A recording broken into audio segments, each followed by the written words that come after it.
os pilares da doutrina espírita são a existência de Deus, a reencarnação ou as várias existências, as variedades de mundos habitados, intercomunicação entre os dois planos da vida e o código de moral do Evangelho do Cristo. Esse vídeo é uma continuação do vídeo anterior sobre colônias espirituais, tudo o que você precisa saber. Fique aqui com a gente e acompanhe esse estudo super interessante. Vamos lá! Se as pessoas duvidam que os espíritos se vestem, que pensarão elas a respeito da existência de alimentos no mundo espiritual? Entretanto, os espíritos errantes sentem fome.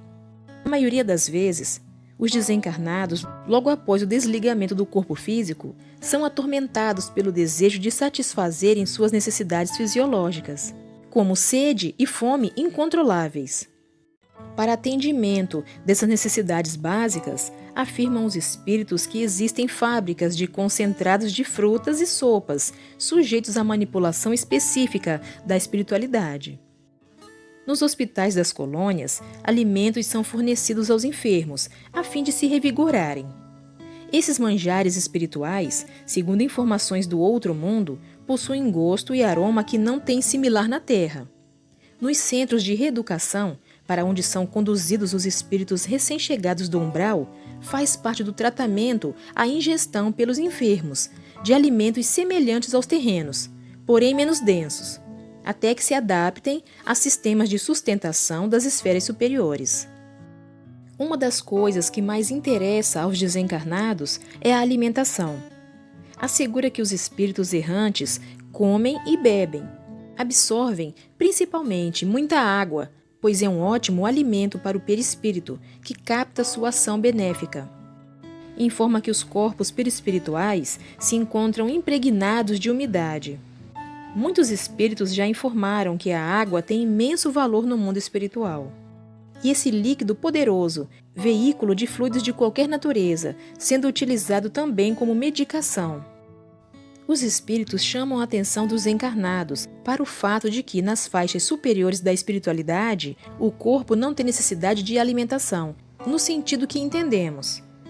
À proporção que se aproxima das esferas mais elevadas, o amor, que é a verdadeira substância de nutrição das almas, torna-se mais intenso e menos denso, constituindo-se no maior sustentáculo das criaturas. Daí o preceito evangélico: amai-vos uns aos outros. Após a desencarnação, homens e mulheres continuam no perispírito com os órgãos sexuais, mas estes não conservam as mesmas funções que possuíam na Terra. Todos os espíritos errantes nutrem os sentimentos e emoções inerentes à sua condição. O que não há, evidentemente, é a procriação. E isso só ocorre no plano terrestre, onde as leis divinas impulsionam o macho e a fêmea, através do instinto e do amor, a colaboração na criação. Entretanto, a problemática sexual continua, não no sentido terreno, pois todos se encontram desembaraçados do corpo físico. Não desaparece, uma vez que é a fonte da vida. Como regra geral, o espírito, ao desencarnar, conserva na erraticidade a forma perispiritual da última encarnação. Talvez por algum condicionamento ou necessidade, o espírito permaneça na condição de homem ou mulher. Os espíritos errantes podem manipular o perispírito a seu bel prazer e de acordo com as lembranças de vidas passadas que mais lhe agradarem. O espírito que animou o corpo de um homem em nova existência pode animar o corpo de uma mulher e vice-versa? Sim, são os mesmos espíritos que animam os homens e as mulheres. Os espíritos se encarnam homens ou mulheres porque eles não têm sexo. Como devem progredir em tudo, cada sexo, como cada posição social, lhe oferece provas e deveres especiais, além da oportunidade de adquirir experiência. Aquele que fosse sempre homem não saberia senão o que sabem os homens. Os sexos só existem no organismo. São necessários à reprodução dos seres materiais.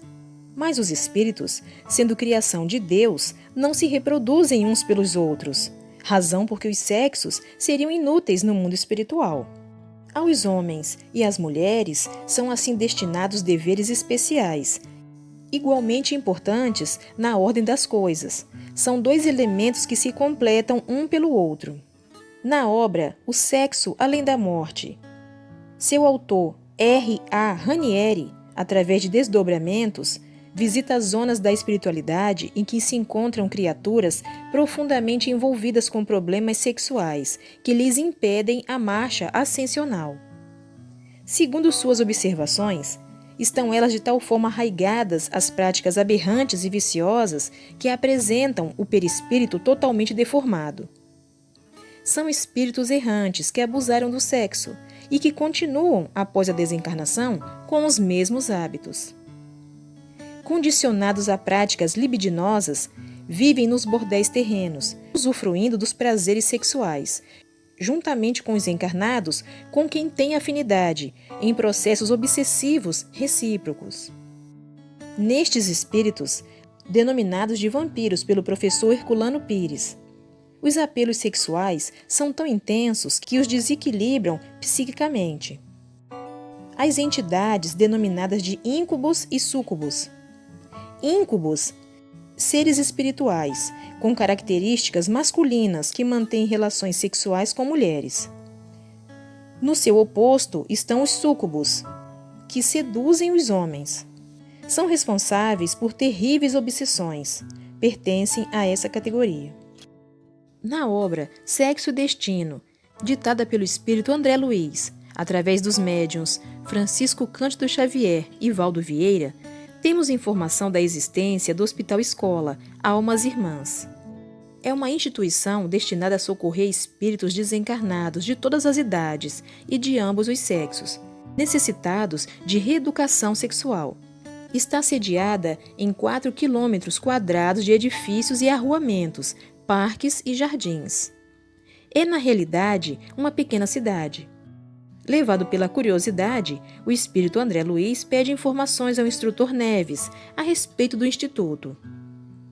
Esclareceu então que a agremiação possuía uma diversidade de habitantes, desde os alienados reclusos em manicômios até os remanescentes de tragédias passionais, já pacificados e de aparência ígena.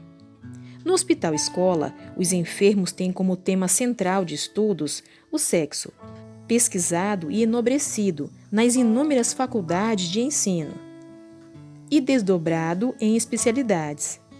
Podemos deduzir das informações dos espíritos que no além-túmulo continuam a atração sexual, os ciúmes e os outros sentimentos, bem mais intensos entre os insensatos que cometem sua dose de insensatez, antes de atingir estádios elevados de desenvolvimento. Nos planos superiores da espiritualidade, não existe o sexo como vulgarmente conhecemos. Porém, objetivando o programa reencarnacionista, realizam-se planejamentos de uniões de almas, a fim de criar oportunidades de burilamento e progresso. Nos seus relatos, os espíritos errantes falam dos diálogos que os futuros esposos mantêm em seus passeios pelos jardins das colônias espirituais, a projetar as próximas encarnações.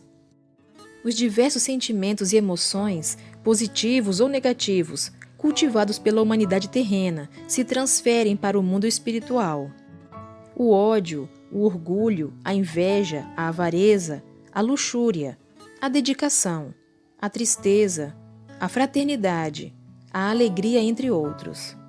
Até mesmo lágrimas, os desencarnados derramam para manifestar o que lhes vai no íntimo.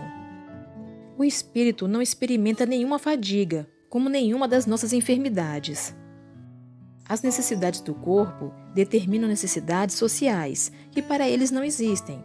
Assim não mais existem as preocupações dos negócios, as discórdias, as 1001 tribulações do mundo e os tormentos a que nos entregamos para nos proporcionarmos as necessidades ou as superfluidades da vida.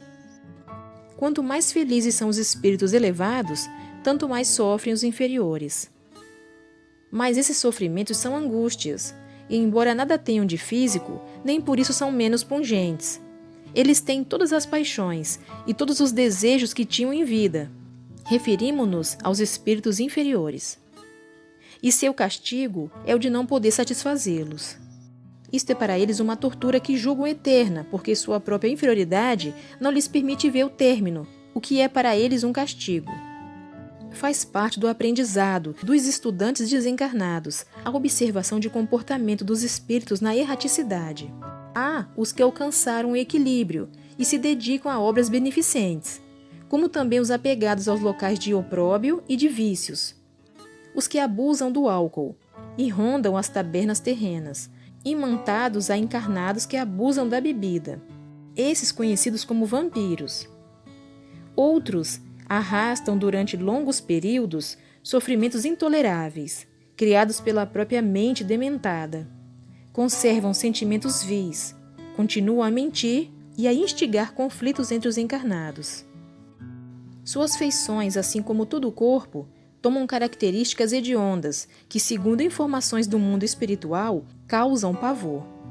São espíritos malignos que espalham a sua perversidade, contaminando os desavisados que se encontram, de qualquer forma, impregnados de sentimentos inferiores e paixões repugnantes.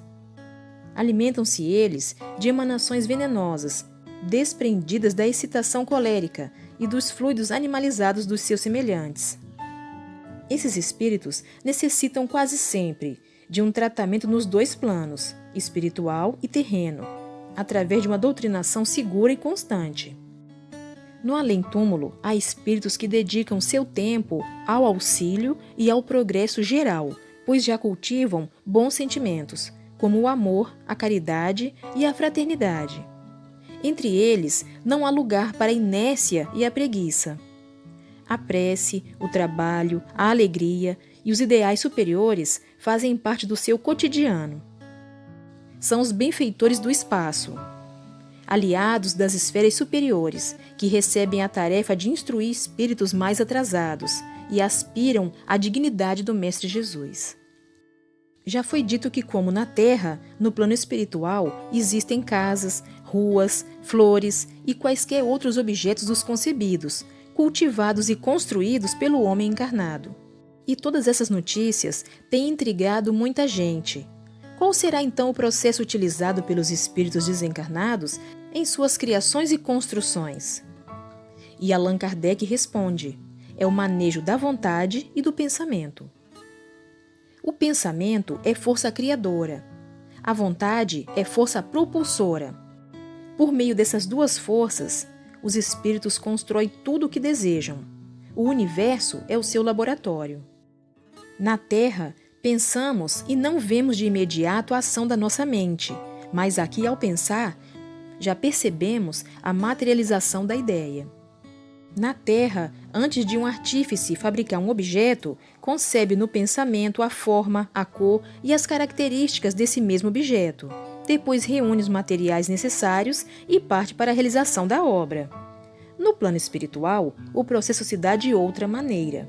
O espírito pensa na forma, na cor e nas características do objeto que deseja construir. E, impulsionando o pensamento com a sua vontade, terá o objeto pronto imediatamente, o qual será visto não só pelo fabricante, como por todos os outros espíritos. Os objetos assim criados parecerão aos outros espíritos desencarnados tão reais como reais são para nós encarnados, os objetos que utilizamos na vida diária. Informa Allan Kardec em A Gênese.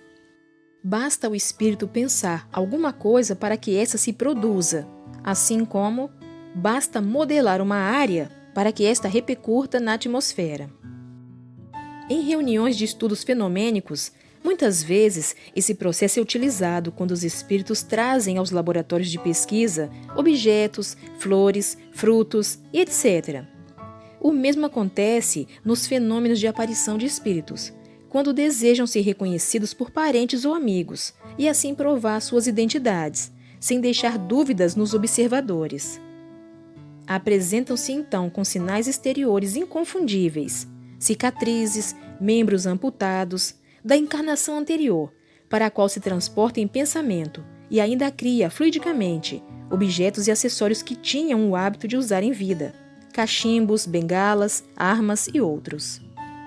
Os espíritos agem sob os fluidos espirituais, não os manipulando como o homem manipula os gases, mas com o auxílio do pensamento e da vontade.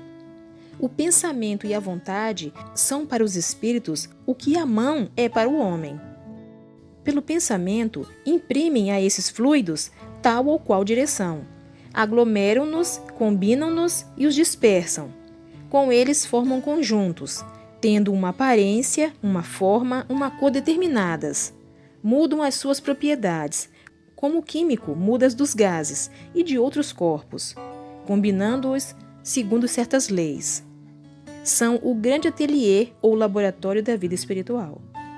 O pensamento é o atributo característico do ser espiritual. É ele que distingue o espírito da matéria. Sem o pensamento, o espírito não seria espírito. A vontade não é um atributo especial do espírito. É o pensamento chegado a um certo grau de energia. É o pensamento transformado em força motriz. Uma questão que tem provocado a curiosidade de muita gente é o fato de os espíritos se apresentarem aos videntes trajando muitas vezes roupas estranhas às que costumava usar, de épocas antigas, ou mesmo com uma simples túnica. Continua no próximo vídeo. Obrigada pela sua companhia. Fique com Deus e até o próximo vídeo.